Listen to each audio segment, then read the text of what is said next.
I'm Kaitlyn Anderson, 28, and my life changed in 24 hours flat. The universe has a twisted sense of humor. The exact day my parents decided I was a failure and kicked me out with nothing but a suitcase was the very same day my lottery ticket hit for millions. They thought they were teaching me a lesson about responsibility. Instead, they taught me that sometimes losing everything is the only way to find what truly matters. Before I tell you how I went from homeless to millionaire overnight, let me know where you're watching from in the comments below.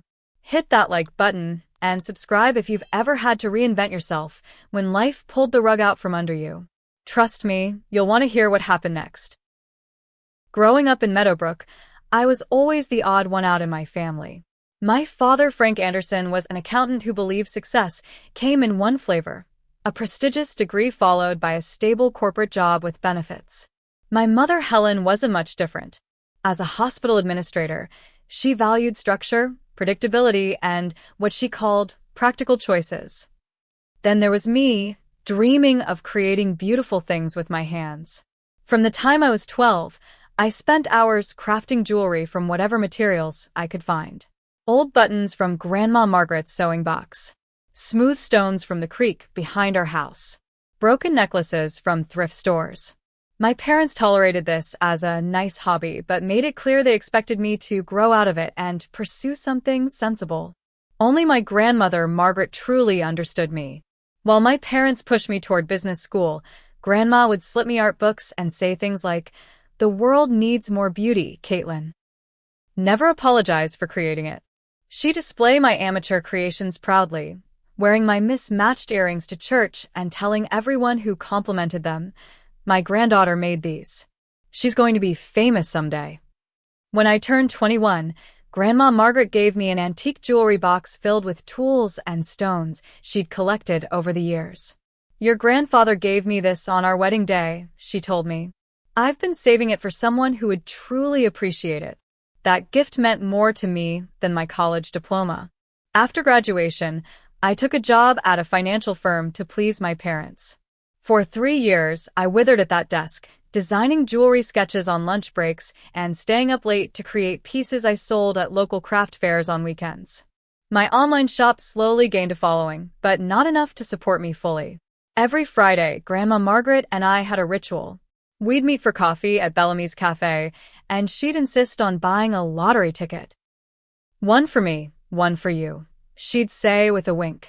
"Your dreams need a little magic sometimes." I'd roll my eyes but play along. It was our thing. When she passed away last year, I was devastated. At the reading of her will, I received her lottery number book. Inside the cover, she'd written, "Keep playing, my darling. These numbers have meaning. And remember, the greatest lottery in life is having the courage to be yourself." I continued our Friday ritual alone, using her special number combinations. It felt like keeping a part of her alive. Meanwhile, tension at home grew unbearable. Despite having moved back with my parents to save money after college, I was 28 now, and their patience with my jewelry phase had worn threadbare. Each dinner became a battlefield.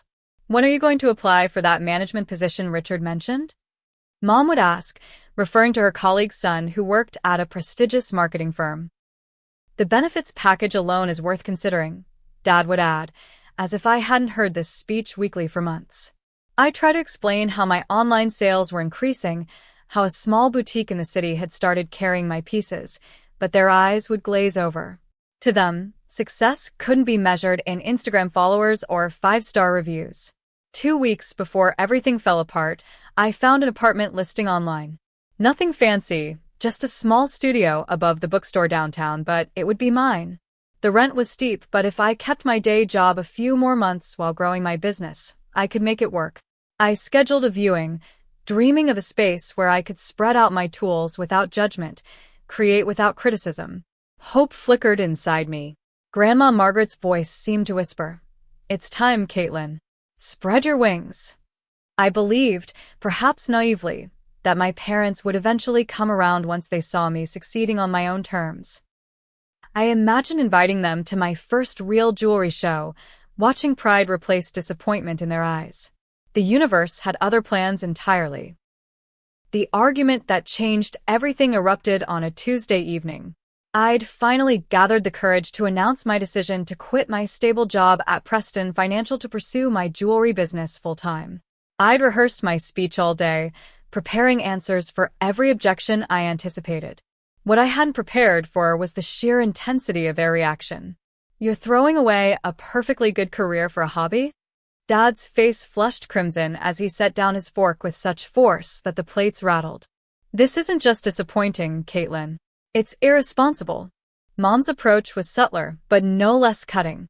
"Sweetheart, I understand wanting to follow your passion, but people with real artistic talent get discovered early. They don't need to quit their jobs and burden their families." Her words sliced through me with surgical precision. I tried explaining my business plan, the growing sales figures, the boutique partnerships I was developing. But each point I made was swatted away like an annoying insect. $300 in sales last month isn't a business, it's a garage sale, Dad scoffed. That's when I noticed the printout sitting on the counter behind him. It was my sales report, which I kept in a folder in my desk drawer. They'd been going through my things. "You went through my private documents?" I asked, my voice rising with indignation. Mom had the decency to look slightly embarrassed, but Dad doubled down.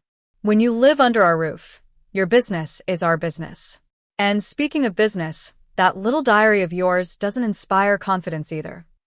My heart dropped. My diary? The one where I'd poured out my dreams, my fears, my most private thoughts? "You read my diary?" The betrayal felt physical, like a punch to the stomach. "We needed to understand what's going on with you," Mom said defensively. "You've been secretive, staying up all hours working on those trinkets." "They're not trinkets," I said, fighting back tears. "And I'm not a child whose privacy you can invade whenever you feel like it." Dad's ultimatum came next, delivered with the cold finality of a judge passing sentence.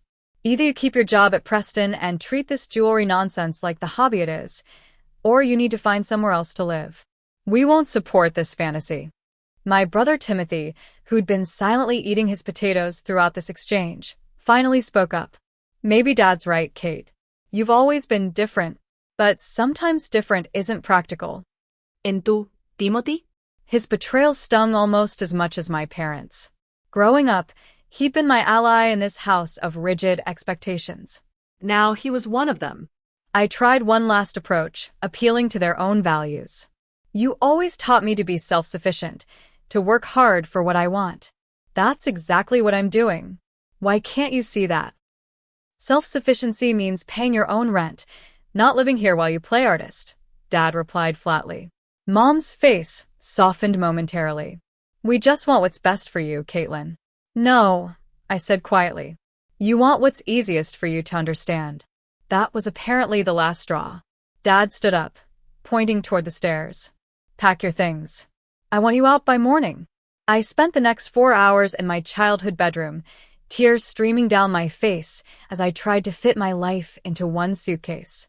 The irony wasn't lost on me that the suitcase itself was a gift from Grandma Margaret for my 25th birthday. "For adventures," she'd said when I unwrapped it. Some adventure this was turning out to be. I had to make impossible choices. Which clothes were practical? Which jewelry supplies were essential? What mementos could I not bear to leave behind? Each item I placed in the suitcase felt like admitting defeat, while each one I left behind felt like abandoning a piece of myself. As midnight approached, I remembered it was Tuesday, the night they announced the lottery numbers. Grandma and I always checked them together. Now I did it alone, a small ritual of connection to her memory. I pulled out my phone to check my ticket on the lottery app, but was greeted with a maintenance notification. "System updates in progress. Please check back in 6-8 hours." Even this small comfort was denied me tonight.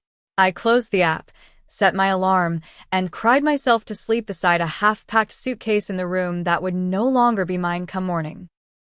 The next morning brought steady rain, as if the sky itself understood my mood.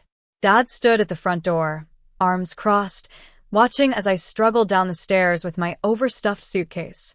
Mom hovered in the kitchen doorway, her expression a complicated mix of worry and resolve. Neither offered to help. Your phone will stay on our family plan until the end of the month, Dad informed me, his tone all business. After that, you're on your own. Richard's son still says he could get you that interview, Mom added, making one last attempt to pull me back into their version of a sensible life. I said nothing, just nodded and stepped toward the door. I had my wallet with exactly $342, my driver's license, and a nearly maxed-out credit card. My car technically belonged to my parents, as they'd helped with the down payment and kept the title.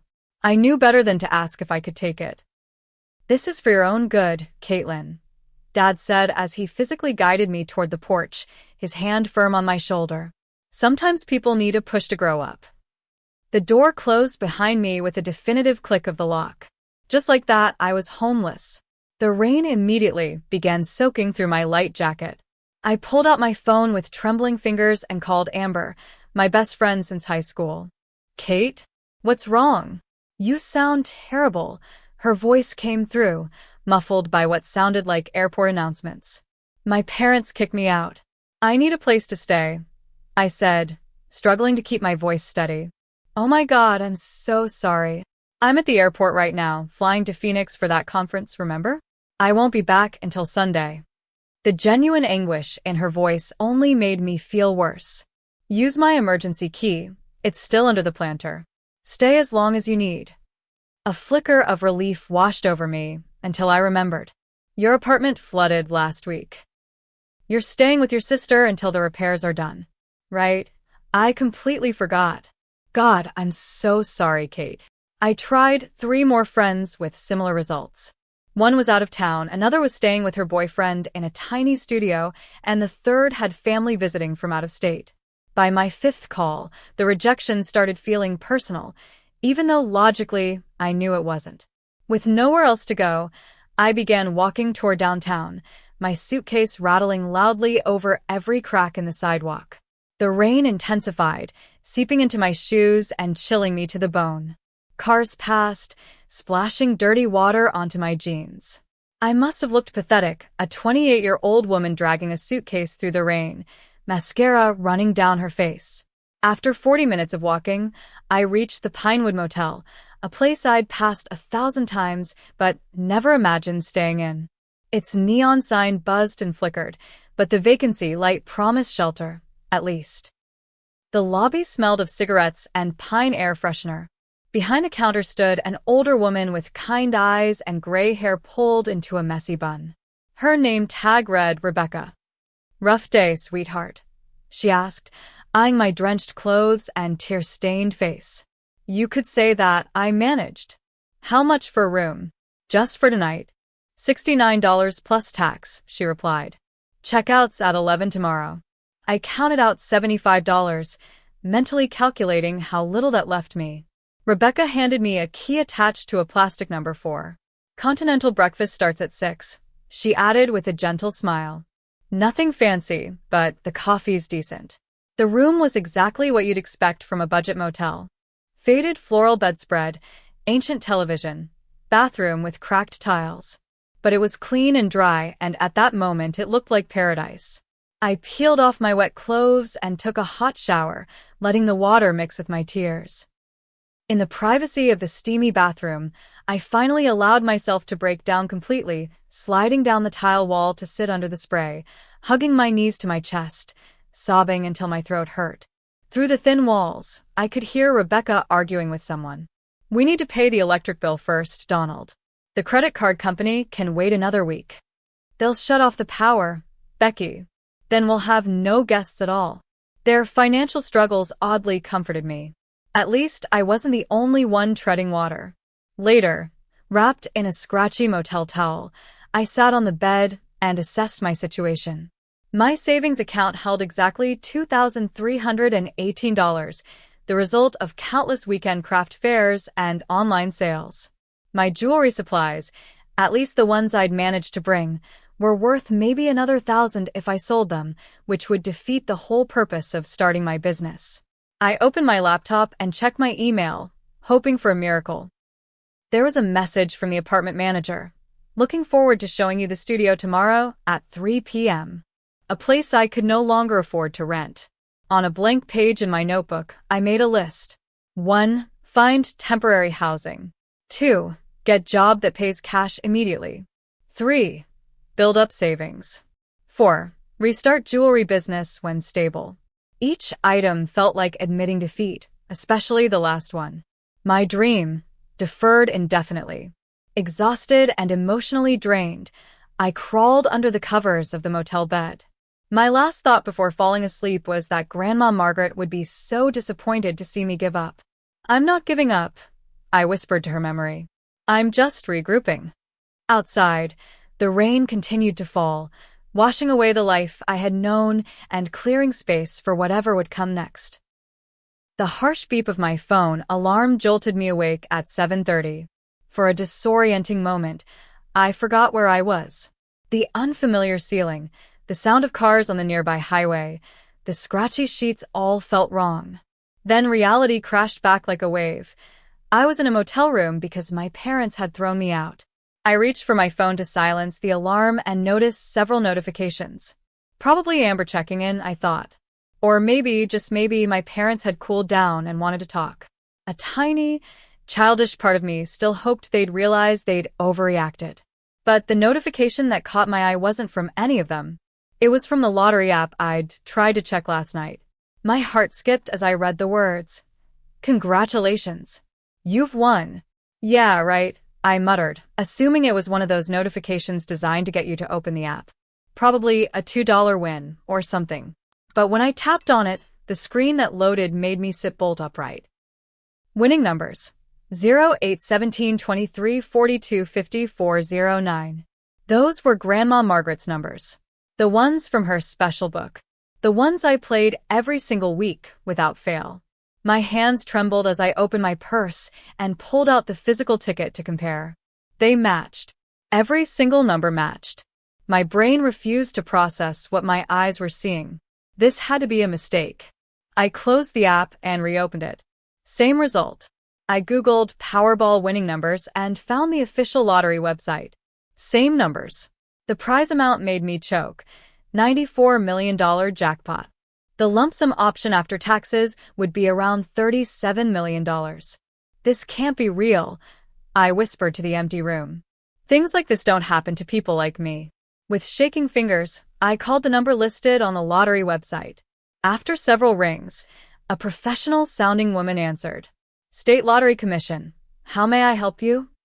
I think I won," I stammered. "But I need to make sure it's not a mistake." The woman asked for the numbers and then my ticket's barcode. There was a pause that felt like eternity. "Ms. Anderson?" Her voice changed, becoming more formal.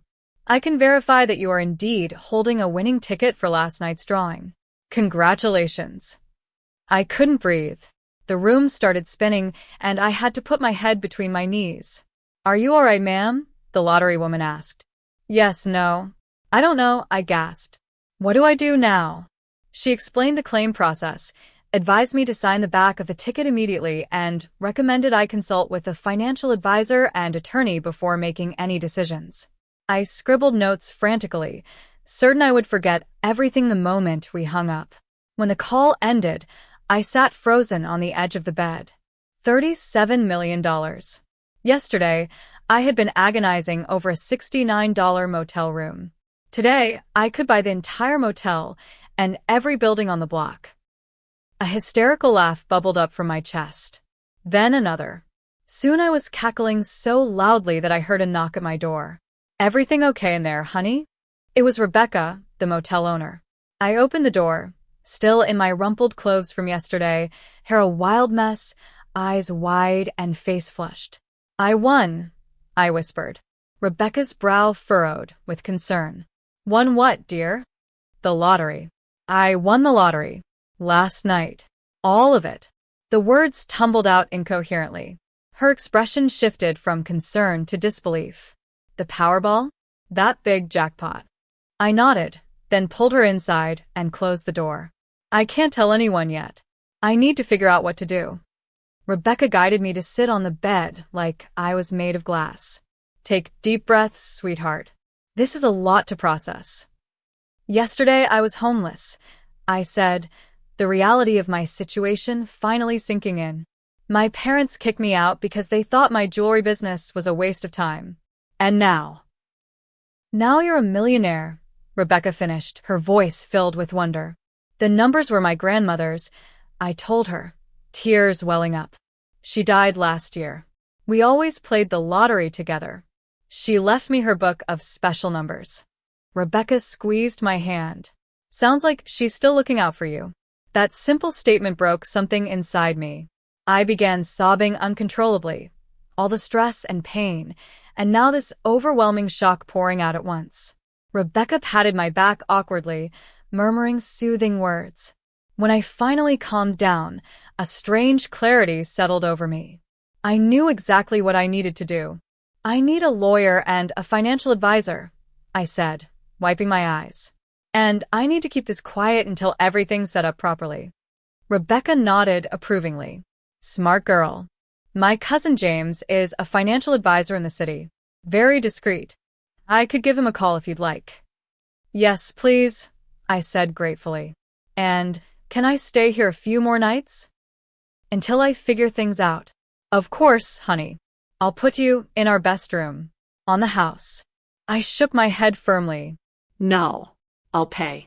In fact, an idea formed, fueled by the snippets of conversation I'd overheard last night. Rebecca, how much would it cost to book every room in this motel for a week? Her eyes widened.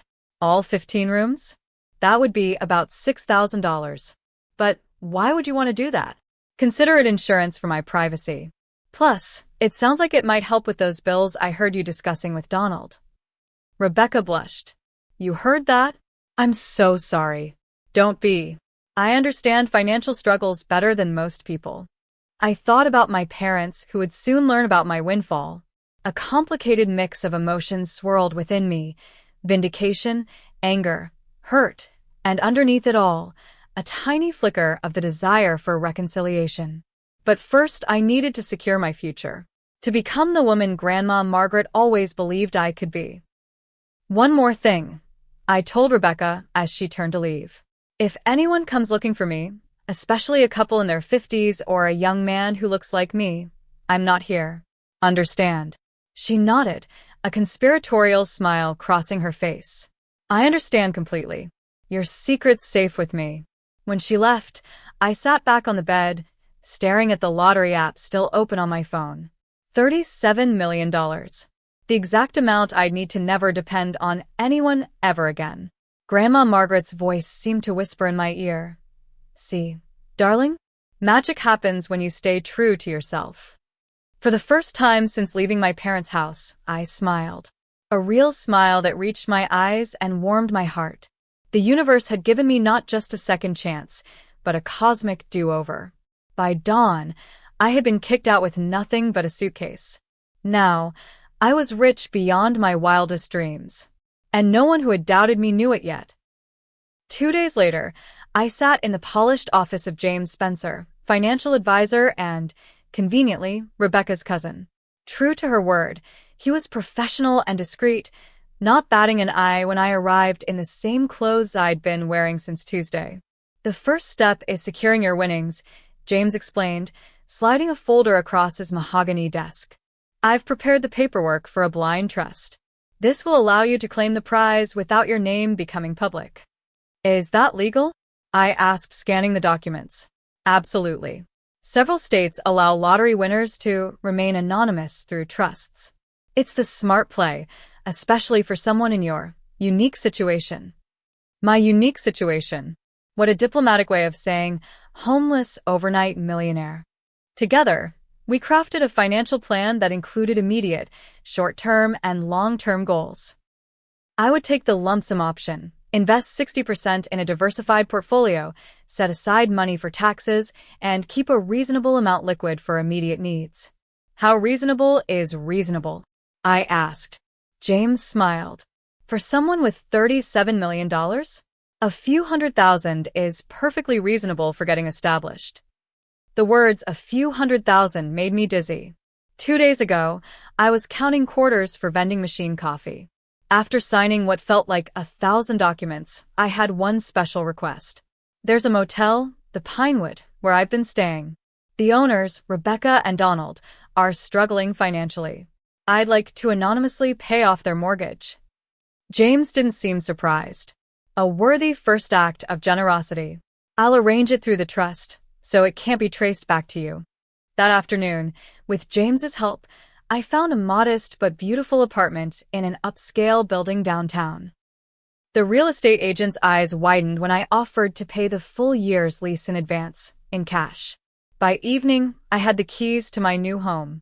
My first purchases were practical: new clothes, toiletries, basic furniture, and a high-quality laptop. I avoided extravagance, still unable to fully grasp that I could afford anything I wanted. The only exception was a top-of-the-line set of jewelry-making tools and premium materials delivered discreetly to my new address. A week after winning, I had yet to tell anyone about my windfall except Rebecca, Donald, and my financial team. I still needed time to process everything, to decide how to handle my family, and to ensure my new wealth was properly secured. Then came the inevitable encounter I'd been both dreading and secretly anticipating. I was at Carlton's Coffee, ordering my usual latte, when a familiar voice called my name. "Kaitlyn, is that you?" I turned to see my brother Timothy standing there, coffee cup in hand, looking surprised and slightly uncomfortable. "Timothy," I acknowledged coolly. "I've been trying to reach you," he said, shifting awkwardly. "You changed your number." "I got a new phone plan," I replied, which was true. "What do you want?" "Mom and Dad are worried. They expected you to come back after cooling off for a day or two." I couldn't help but laugh. They kicked me out with nowhere to go. In the rain. What made them think I'd come crawling back? Timothy had the decency to look ashamed. They may have overreacted. We all did. We? I don't recall you standing up for me. "Look, can we sit and talk? You look different." His eyes took in my new designer blouse and the expensive watch on my wrist, gifts to myself I justified as professional necessities. "I am different," I said simply. We sat at a corner table, Timothy clearly burning with questions about my apparent prosperity. I offered no explanations, letting him squirm. "So, where are you staying?" he finally asked. "I have a place," I said vaguely. "And a plan. The jewelry thing?" "Among other things." Timothy leaned forward. "Listen, Kate. Mom's been a mess. Dad's pretending he's not worried, but he is. Maybe if you called them, apologized for the blow-up." "Apologized?" I set my cup down with a sharp clink. "I'm not the one who should be apologizing, Timothy. They were trying to help you make good decisions." No. "They were trying to force me to live the life they wanted for me. There's a difference." Timothy sighed. "I just want our family back together." For a moment, I felt a pang of sympathy. Timothy had always been the peacemaker, desperate for harmony at any cost. But I wasn't willing to pay that cost anymore. Our family isn't together because of choices they made, not me. I'm doing fine on my own. Better than fine, actually. "Clearly," he said, gesturing to my expensive attire. "Did you get a new job or something?" "Or something," I replied with a small smile. "Give Mom and Dad my regards. Tell them I'm not coming back, but I am moving forward." As I walked away, I felt lighter than I had in years. The tables had turned so dramatically it was almost comical. I wondered how long it would take for word to spread. Not long, as it turned out. That evening, my phone, with a new number I'd given only to Timothy, buzzed with texts from both parents. From Dad: "Timothy says you're doing well. We should talk." From Mom: "Please call us, sweetheart. We miss you." I didn't respond to either message. Instead, I focused on setting up my new jewelry studio in the second bedroom of my apartment. With proper equipment and materials, I could finally create the pieces I'd always envisioned.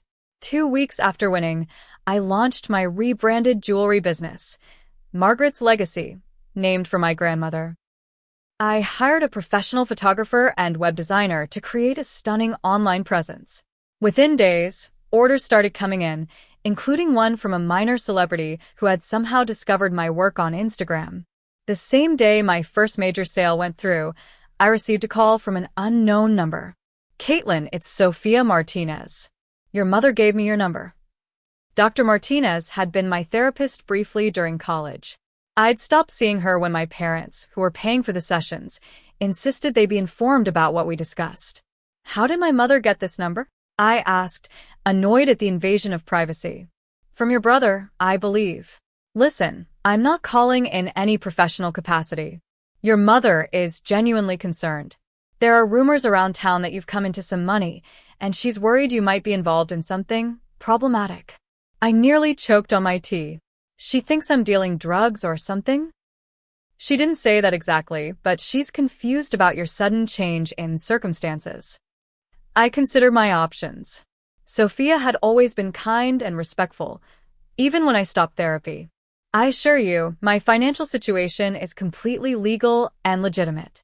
But I appreciate the concern. Would you be open to a session? She asked.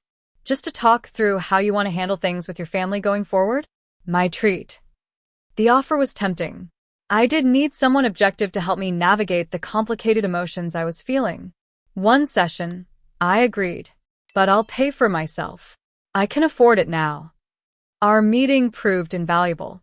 Sophia helped me articulate what I wanted from my relationship with my parents moving forward: respect for my choices, acknowledgement of their hurtful actions, and clear boundaries around my independence. You don't owe them an explanation about your money, Sophia advised. But if you want any kind of relationship going forward, some version of the truth will eventually be necessary. She was right, of course. The question was I ready to face them yet? The answer came sooner than expected. 3 weeks after being kicked out, I returned to my apartment building to find my parents waiting in the lobby. My mother rushed forward when she saw me. Kaitlyn, thank God. We've been so worried. My father stood awkwardly behind her, taking in my appearance, the expensive building, the doorman who had nodded respectfully as I entered. How did you find me? I asked calmly. Timothy followed you home yesterday, Mom admitted. We were desperate to make sure you were okay. As you can see, I'm fine. I gestured to the marble lobby. More than fine, actually. Dad finally spoke. Kaitlyn, what's going on? How can you afford to live here? I looked at both of them, these people who had raised me, loved me in their way, and then discarded me when I didn't fit their mold. Part of me wanted to tell them everything, watch their faces as they realized what they'd done. Another part wanted to maintain my privacy, my power. Would you like to come up? I offered, making a decision. We have a lot to talk about. My parents stood speechless in the center of my new apartment, taking in the high ceilings, the view of the city, the expensive furniture I'd finally allowed myself to buy after weeks of living like I was still broke. This place must cost a fortune, Dad finally said, his accountant's mind clearly calculating figures. $3,000 a month, I confirmed. I paid a year in advance. Mom touched the sleeve of my cashmere sweater. And these clothes? Kaitlyn, please tell us what's going on. Are you in some kind of trouble? I gestured for them to sit on the plush sofa while I took the armchair opposite. Power positions, just as Sophia and I had discussed. 3 weeks ago, you kicked me out of the house with nowhere to go. I began calmly. That same night, something else happened. I pulled out the lottery ticket I still kept in my wallet, now laminated for protection, even though the money was long since claimed. I handed it to my father. What's this? He asked, squinting at the numbers. Grandma Margaret's special numbers, I said. The ones we played every week together. The ones in the book she left me when she died. Mom's hand flew to her mouth as understanding dawned. The Powerball. The big one from last month. You won. $37 million after taxes, I confirmed. The exact night you decided I wasn't worth supporting anymore. Dad's face went through a remarkable series of transformations. Disbelief, shock, calculation, and finally, an attempt at fatherly pride that made my stomach turn. My God, Kaitlyn. This is incredible, he said, reaching for my hand. I pulled away. Is it? Because 3 weeks ago, you called my dreams a fantasy and my work trinkets. You invaded my privacy, read my diary, and physically pushed me out the door with one suitcase. We were trying to help you, Mom insisted, tears forming in her eyes. We wanted you to stand on your own feet. And now I am, I replied. Just not in the way you planned. Sweetheart, we're so sorry about how things happened, Dad said, his voice taking on the conciliatory tone he used when trying to land a difficult client. We never meant for you to actually be homeless. We thought you'd stay with Amber or come back after a day or two. So, your plan was to scare me straight? Terrify me into conformity. I stood up, anger rising despite my resolve to stay calm. Do you have any idea what that night was like for me? Standing in the rain, calling friends who couldn't help, ending up in a motel because I had nowhere else to go. Mom was openly crying now. We made a terrible mistake. We've been sick with worry. Not sick enough to actually look for me until Timothy reported I seemed to be doing well, I pointed out. Not sick enough to apologize until you found out I'm rich. That's not fair, Dad protested. We tried calling. After a week. And only to ask me to apologize to you. A heavy silence fell over the room. Finally, Dad spoke again, his voice subdued. What do you want from us now, Kaitlyn? It was the first honest question he'd asked. I sat back down, collecting my thoughts. I want acknowledgement that what you did was wrong. Not just a mistake, but fundamentally wrong. I want respect for my choices and my independence. And I want it clear that my money is mine alone. Of course it's yours, Mom said quickly. We would never. You already asked how much my apartment costs and eyeballed my sweater, I interrupted. So forgive me if I'm skeptical. Another silence, longer this time. We're very proud of you, Dad finally offered, though whether for winning the lottery or standing up to them wasn't clear. I'd like to believe that, I said. But I'm not sure you know me well enough to be proud of me. The real me, not the daughter you tried to shape into your image. I stood up again, signaling the end of our conversation. I'll be hosting a family dinner next Saturday. Timothy is invited too. We can talk more then, if you're willing to start fresh with me, as I am now. They left in a daze, clearly struggling to process everything. As the door closed behind them, I exhaled a breath I felt like I'd been holding for years. Over the next month, things shifted gradually. The family dinner was awkward but civil. Timothy was the most genuinely happy for me, though even he couldn't resist asking about investment opportunities. Mom brought my childhood photo albums as a peace offering. Dad tried, in his stilted way, to express interest in my jewelry business, though his questions always circled back to profit margins and tax implications. With my newfound financial freedom, I established the Margaret Wilson Foundation, named after my grandmother. Its mission was to provide grants to young artists and entrepreneurs who lacked family support. Rebecca and Donald from the Pinewood Motel were shocked to receive a letter informing them their mortgage had been paid in full by an anonymous donor, though Rebecca gave me a knowing wink when I stopped by to officially share my good news with them. My jewelry business flourished once I could afford proper marketing and materials. I rented a small storefront downtown and hired 2 assistants, both young artists struggling to make ends meet while pursuing their passions. 4 months after winning, I met Michael at a charity auction I was hosting for the foundation. He bid on one of my pieces without knowing I was the artist, and we struck up a conversation about design. 3 dates later, I finally told him about my lottery win, braced for his reaction to change. That explains the fancy restaurant choices, was all he said with a laugh. But I still prefer that taco truck you took me to on our first date.